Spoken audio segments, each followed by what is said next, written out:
आपका हमारे चैनल वाणी में स्वागत है। चलिए हम अपनी श्रृंखला को आगे बढ़ाएं।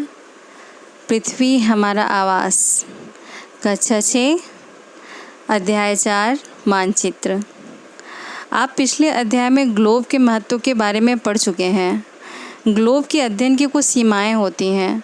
जब हम पूरी पृथ्वी का अध्ययन करना चाहते हैं तब ग्लोब हमारे लिए काफ़ी उपयोगी साबित होता है, लेकिन जब हम पृथ्वी के केवल एक भाग जैसे अपने देश, राज्यों, जिलों, शहरों तथा गांवों के बारे में अध्ययन करना चाहते हैं तो यह हमारे लिए उतना उपयोगी साबित नहीं होता है। ऐसी स्थिति में हम मानचित्रों का उपयोग करते हैं।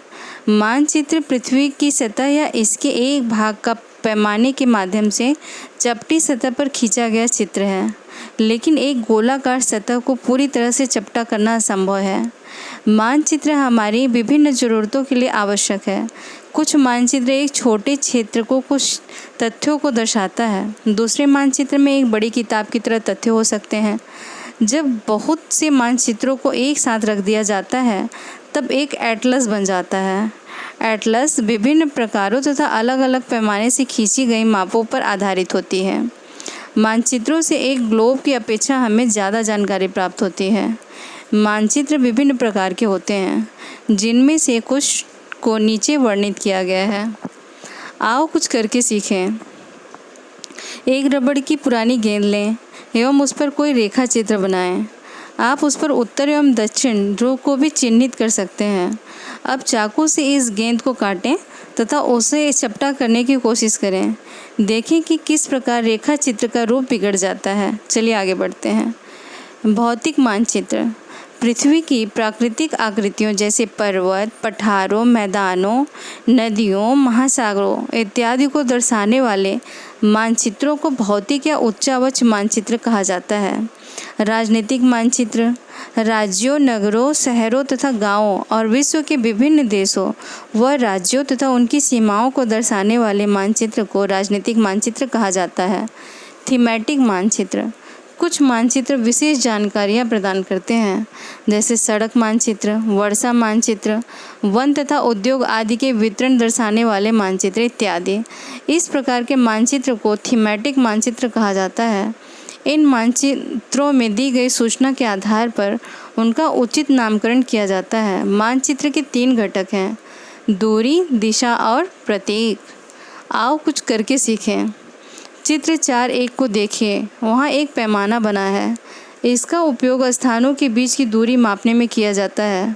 उदाहरण के लिए एक कुआं, एक वृक्ष के बीच की दूरी 5 सेंटीमीटर है। इसका मतलब है कि वास्तविक दूरी 50 मीटर है।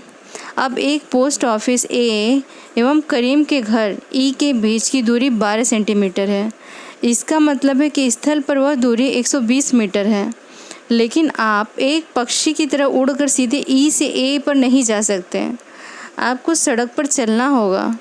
अब हम लोग पैदल तय की जाने वाली दूरी ई से सी, उसके बाद सी से एम, एम से बी तथा बी से ए को मापते हैं। सभी दूरियों को जोड़ दें। यह करीम के घर से पोस्ट ऑफिस तक की कुल दूरी होगी। दूरी मानचित्र एक आरेखन होता है जो कि पूरे विश्व या उसके एक भाग को छोटा कर कागज़ के एक पन्ने पर दर्शाता है, या यह कह सकते हैं कि मानचित्र छोटे पैमाने पर खींचे जाते हैं, लेकिन इसे इतनी सावधानी से छोटा किया जाता है ताकि स्थानों के बीच की दूरी वास्तविक रहे। यह तभी संभव हो सकता है जब कागज़ पर एक छोटी दूरी स्थल की बड़ी दूरी को व्यक्त करती हो। इसलिए इस उद्देश्य के लिए एक पैमाना चुना जाता है। पैमाना स्थल पर वास्तविक दूरी तथा मानचित्र पर दिखाई गई दूरी के बीच का अनुपात होता है। उदाहरण के लिए आपके विद्यालय एवं आपके घर के बीच की दूरी 10 किलोमीटर है, जिसे आप मानचित्र 2 सेंटीमीटर को दूरी से व्यक्त किया गया है। इसका अभिप्राय है कि रेखा चित्र का 1 सेंटीमीटर स्थल के 5 किलोमीटर को दर्शाएगा। आपके रेखा चित्र का पैमाना होगा 1 सेंटीमीटर बराबर 5 किलोमीटर। इस प्रकार पैमाना किसी भी मानचित्र के लिए बहुत महत्वपूर्ण होता है। अगर आपको पैमाने की जानकारी है तो आप मानचित्र पर दिए गए किसी भी 2 स्थानों के बीच की दूरी का पता लगा सकते हैं। जिस बड़े क्षेत्रफल वाले भागों जैसे महाद्वीपों या देशों को कागज़ पर दिखाना होता है तब हम लोग छोटे पैमाने का उपयोग करते हैं। उदाहरण के लिए मानचित्र पर 5 सेंटीमीटर स्थल के 500 किलोमीटर को दर्शाता है। इसको छोटे पैमाने वाला मानचित्र कहते हैं। जब एक छोटे क्षेत्रफल वाले भाग जैसे आपके गांव या शहर को कागज़ पर दिखाना होता है तब हम बड़े पैमाने का उपयोग करते हैं। जैसे स्थल पर 500 मीटर की दूरी को मानचित्र पर 5 सेंटीमीटर से दर्शाया जाता है। इस प्रकार के मानचित्र को बड़े पैमाने वाला मानचित्र कहते हैं। बड़े पैमाने वाला मानचित्र छोटे पैमाने वाले मानचित्र की अपेक्षा अधिक जानकारी प्रदान करते हैं। यहाँ पर एक चित्र बना हुआ है, एक गांव का मानचित्र है जहाँ पर प्रतीक दिए हुए हैं। आप देखो कि यहाँ पर सामुदायिक केंद्र है, पेड़ दिखाया गया है, खेल का मैदान, पोस्ट ऑफिस, दुकानें, कुआं, विद्यालय, विकास का घर, शीला का घर, करीम का घर, फलोद्यान, इन सब का दूरी यहाँ पे तय किया गया है जिसका मानक बनाया गया है।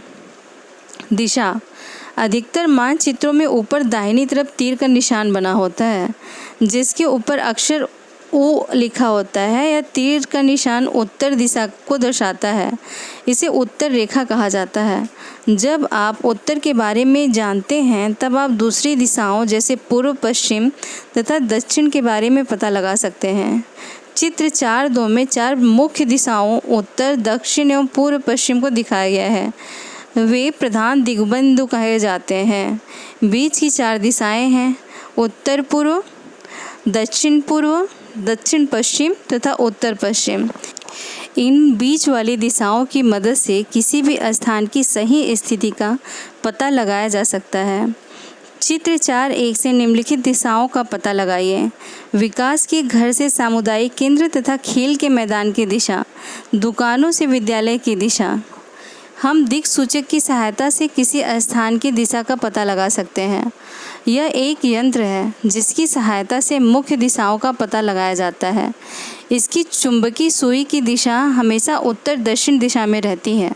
प्रतीक, यह किसी भी मानचित्र का तीसरा प्रमुख घटक है।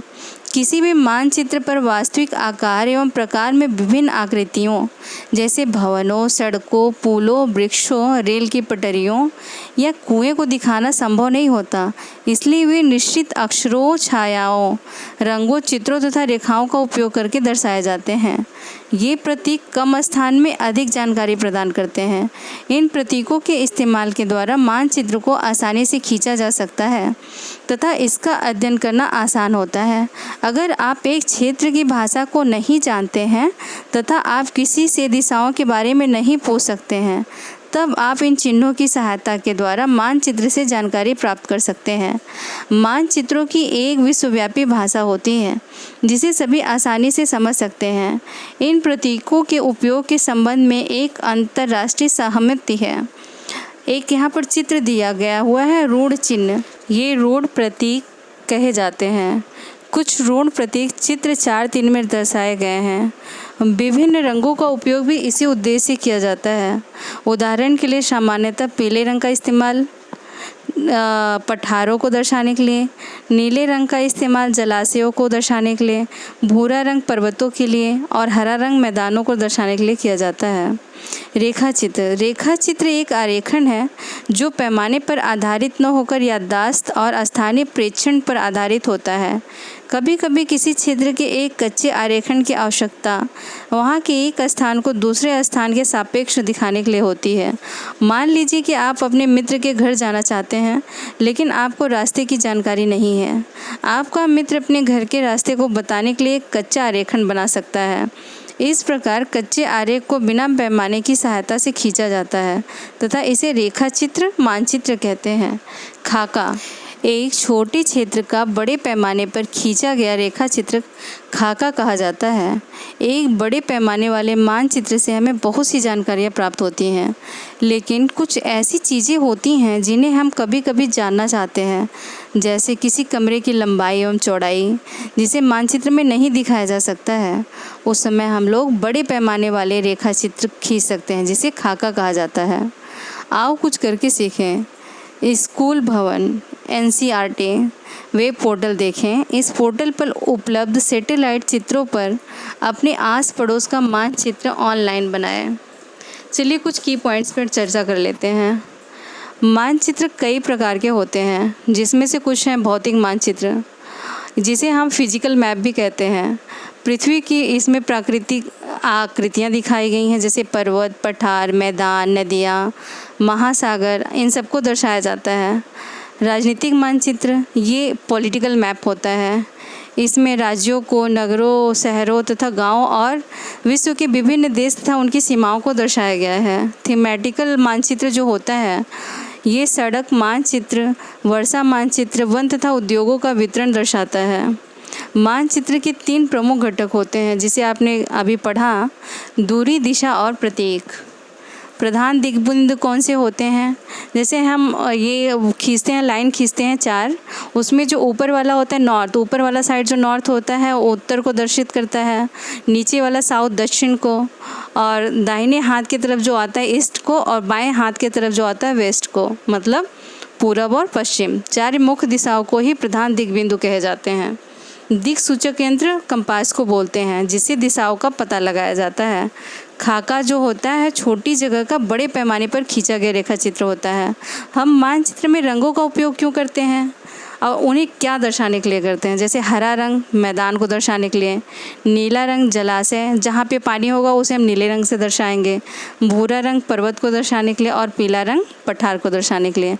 अगर पसंद आए तो please like, share and subscribe करें और बेल आइकन दबाना न भूलें। धन्यवाद। Thank you. बाय।